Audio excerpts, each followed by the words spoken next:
بسم اللہ الرحمن الرحیم۔ السلام علیکم ورحمۃ اللہ وبرکاتہ۔ آن لائن ٹیچر کی جانب سے خوش آمدید۔ جب مصر فتح ہوا تو مسلمانوں نے ایک روز ایک عجیب ماجرا دیکھا کہ مصری ایک نہایت ہی حسین و جمیل لڑکی کو سجا سنوار کر دریائے نیل میں ڈالنے لگے ہیں۔ مسلمانوں نے انہیں ایسا کرنے سے بزور روک دیا اور ان مصریوں کو ساتھ لے کر فاتح مصر حضرت عمرو بن عاص رضی اللہ تعالیٰ عنہ کی خدمت میں پہنچ گئے اور سارا قصہ بیان کیا۔ اہل مصر نے حضرت عمرو بن عاص رضی اللہ تعالیٰ عنہ سے کہا کہ ہمارے ملک میں کاشتکاری کا دار و مدار دریائے نیل پر ہے۔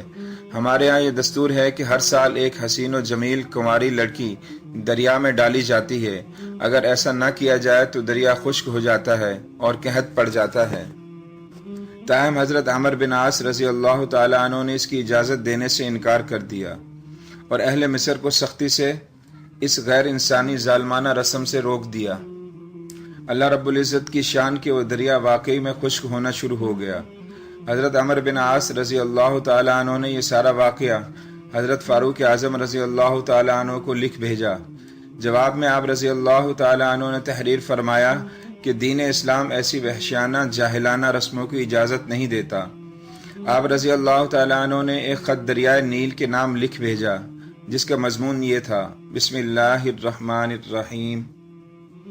یہ خط اللہ کے بندے عمر بن خطاب رضی اللہ تعالیٰ عنہ کی طرف سے نیل مصر کے نام ہے۔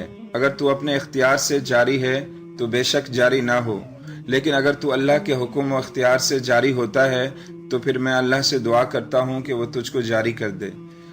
اس خط کے ڈالتے ہی دریائے نیل بڑھنا شروع ہوا اور پچھلے سالوں کی بنسبت زیادہ بڑھا اور اس کے بعد پھر کبھی نہیں سوکھا۔ سبحان اللہ۔